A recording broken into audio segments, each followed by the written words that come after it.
How's it going, guys? What of course you'll be seeing today is a breakdown and review of the exotic fusion rifle that fits into the heavy slot called Sleeper Simulant. I'll break down the necessary steps required in order to get this weapon before the review, and you'll have to undergo a multi-step process to acquire the weapon. Before we start, as of October 7th, when this weapon was unlocked, you had to have collected all four Delvian relics. Those are those four triangular prisms that drop, well, they look like the drops from strike bosses, like ether seeds or something like that, but they're a bit larger. And when you pick them up, it actually says that you've picked it up in the bottom left corner of your screen, and it stays in your mission slots until you hand them in for the gunsmith for 200 rep. If you don't have four of these, this quest is currently not available for you, so there are some things required to get it, and it's time gated, as you'll see in a minute. If you have got them, as of October 7th, I'm not sure if it does continue each day though, a quest called the First Firewall was then available on Earth. It does not require you to visit Banshee to get it, and I'm not sure if it'll be available beyond certain daily events, but Bungie did allude to the fact that it will return quite often to do this mission. If you did get and complete the mission, what you get's called the Curious Transceiver, which goes into your quest items and then requires 4 sequential passcodes. When you log into it, the top row is 1 and the bottom is 2. The codes go 1 2 1 1 2 2 2 1 2.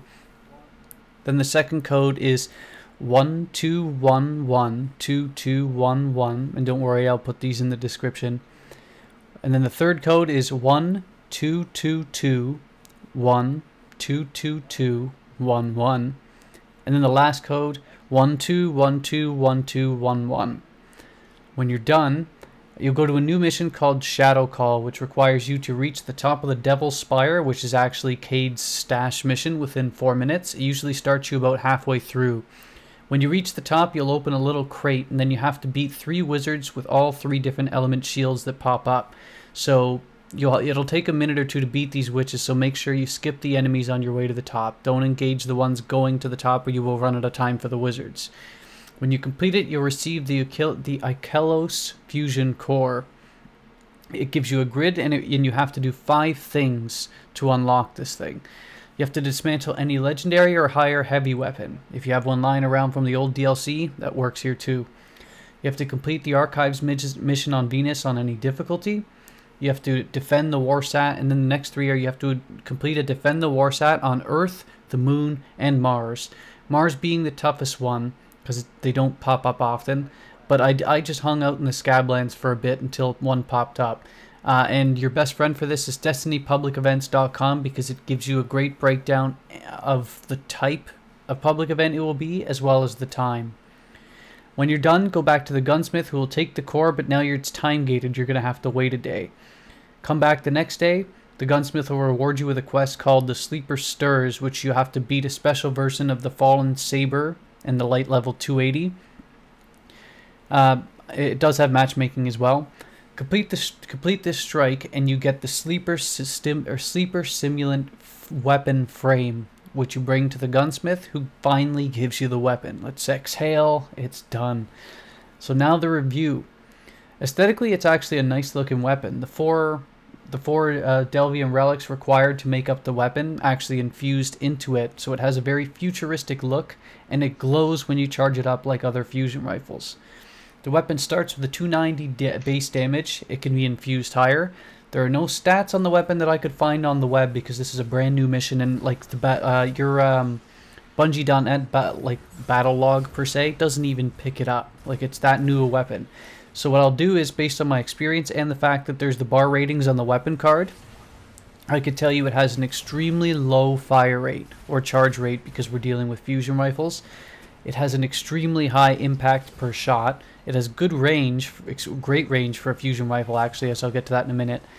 But it has somewhat overall low stability, but it has some perks to deal with that. And it has a decent reload speed, and it reloads in a good magazine size of 3, so you don't have to reload per on each shot. And like I said, magazine size of 3. So on preliminary look, it's exactly as you'd expect it to be. It's a super hard hitting per shot weapon, but you'll have to deal with a very slow charge rate to deal that damage. It has significantly further range and much higher impact than any other fusion rifle out there. Actually, to be honest, it's more of a sniper rifle than a fusion rifle. If you've ever played Halo, this actually feels a lot like the Spartan laser, if you have an idea, just without that laser charge up. Well, like the laser indicator charge up. In terms of PvP damage output, this thing is a one-shot kill. It's actually 595 damage to body shots at any range as long as you hit the target. You can cross-map people with this thing. So with regard to the skill tree, all sleeper simulants are the same because they're exotics. They all deal solar damage. You have an always active perk on called Sleeper Simulant, which tears through enemies and ricochets off hard surfaces. You can tear through multiple enemies in both PvE and PvP per shot. You have two options in terms of ballistics. CQB ballistics, which cuts recoil but also cuts into range, and smooth ballistics, which increases recoil but also range. My overall choice is CQB ballistics because the hit to stability is too much with the other option, and the cut to recoil is certainly a nice added touch. When breaking down the skill tree, the first perk of note is called Hip Fire, and it increases, obviously, hip fire accuracy, and it's a very well appreciated perk for this weapon, especially if you use it in the Crucible, where your range encounters can change up wildly depending on where you are and where the spawns flip. You'll have plenty of encounters where you'll need to pre-charge the weapon, so being able to take the time to charge this long charging weapon and shoot from the hip will be greatly appreciated, trust me.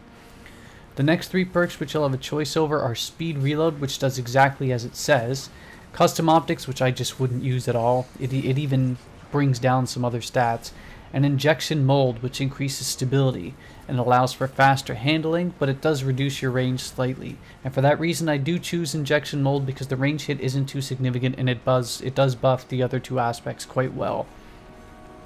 The last perk is called Activate Ikelios. Sorry for the mispronunciation if it was.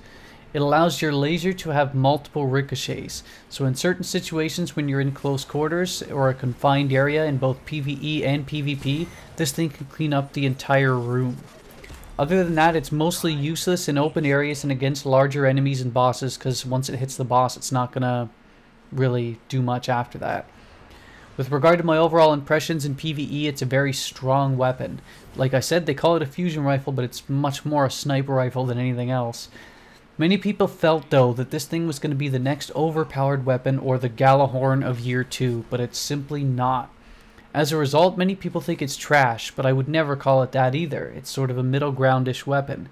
The slow charge rate sucks, I know, but like I said, this thing hits incredibly hard, and when I'm talking about hitting hard, I mean probably 15,000 per shot on bosses. It's also decent for knocking back orcs in the raid. It one-hits almost all high enemies, providing you get a headshot, and it can one-shot wizards and captains, especially if they have a solar shield. The biggest concern is the low ammo capacity, however. It only holds 7 rounds, 9 if you have the extra heavy gear perks for, say, older gear, so in the Crucible, but well, I'll get to that in a minute. But is that enough, considering that this is your exotic of choice? Would you consider using a 7-shot exotic over, say, Touch of Malice or the damage DPS potential of Black Spindle? For me, no. Though this weapon's literal blast, and in some situations is well worth the perk. In PvP, you can cross-map enemies with this thing. It's so much fun in the Crucible. But it does have the same concerns as PvE does, with a very low ammo capacity, because in the Crucible you can only carry 4 shots. There's no splash damage, so you have to one-hit the enemy. The odds of you getting 2 good Crucible players to line up so you can one-hit 2 of them at once is not very high, and the ricochet attempt's a gamble because there's no guarantees that you can really control the ricochet, as well as the fact that you have limited shots. So if you're shooting one down a corridor just to get a ricochet, it's a wasted shot. Again, to me, this might not be worth giving up a machine gun slot because I'm almost guaranteed 5 kills with a machine gun when I'm personally using one, and an exotic slot for something like Red Death for your primary.